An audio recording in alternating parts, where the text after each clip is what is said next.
So my own history with Batwoman is a little bit weird. I actually saw Batwoman animated film long before it became kind of internet meme to keep attacking and dissing the show, whether it's Mauler, heel versus babyface, Neurotic, or whoever, who just make a career of getting super chats from hating Batwoman as the most evil Antichrist thing ever.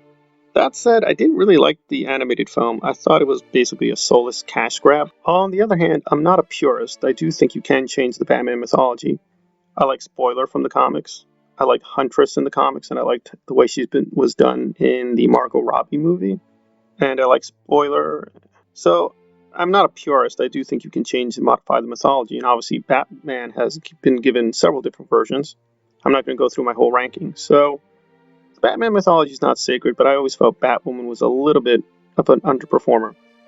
I also will admit that I've had an issue with the CW because I remember liking Smallville when it was still the WB. And I guess I'm nostalgic, but it just felt to me something happened when they transitioned away from the WB to the CW.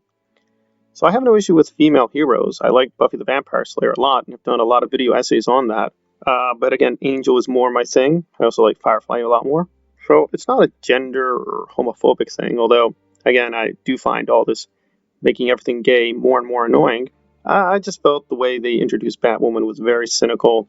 And again, Ruby Rose and her accusations has confirmed this. So let's go through that quickly up to the Dougray situation. So Ruby Rose alleged, I'm using that alleged in quotations because she, I think, has provided more than enough proof, but she's alleged a lot of workplace abuse and targeted Dougray Scott. Now, interestingly, Ruby didn't really focus on him.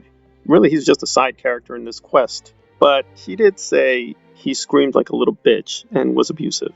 So Dougray has answered with a $10 million lawsuit.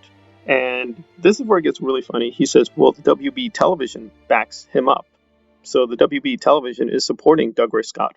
Well, given that the WB just as a whole has a very terrible record with the Snyder Cut, Game of Thrones, and had tons of scandals even before that, again, this is not the strongest thing to say in your favor. Hey, the WB is supporting me. Well, that's not giving you a lot of credibility. But let's be fair. Again, she has presented evidence, but not specifically on Dougray, so we're going to have to wait and see whether he can really respond to this. A lot of people are saying he's trying to defend his career. I honestly don't think so. I think he honestly is responding to his public image. And frankly, the little bitch thing is just devastating. I mean, he's coming off looking like an idiot because before this, really his biggest thing is that he almost played Wolverine. So he's a good actor. I don't mind him. I thought he was good in Mission Impossible, but this is just damaging his persona. But is his career over? No, because unfortunately, as Ruby Rose exposed, a lot of these people were abusive on Batwoman.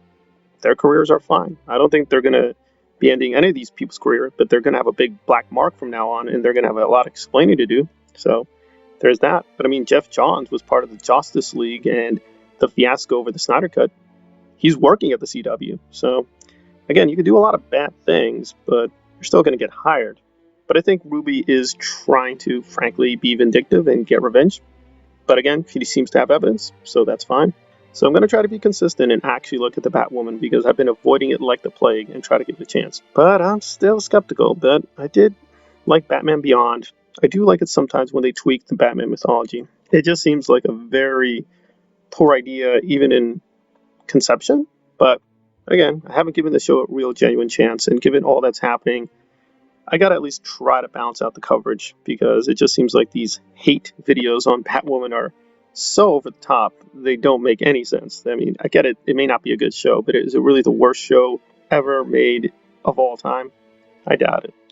But it's very intriguing that this would probably be a weird situation where the behind the scenes drama is probably far better story than what they're doing within the show itself. But I haven't seen the show, so hopefully they will surprise me and maybe both the behind the scenes drama and the quote on screen drama are equally entertaining. But I believe at this point Ruby Rose, and I think Dougray is he just looks bad and he's trying to look and sound aggressive. But I don't know. I think it's very much in question. His career is not going to be over, but I think it's definitely going to take a hit. Is Ruby Rose legally liable? I doubt it. If she's got enough receipts and evidence, I think they're going to settle out of court. But yeah, either way, the little bitch thing does make him look like a complete moron. And maybe she is exaggerating, but yeah, he looks terrible because I think the conversations before is like, yeah, he was almost Wolverine. It's like, thank God he was not Wolverine. Because can you imagine a little small girl calling Wolverine a little bitch, and with good reason? Ouch. Yeah, so this is one to watch. I wonder who's going to come out on top at the end of the day. Thanks for listening.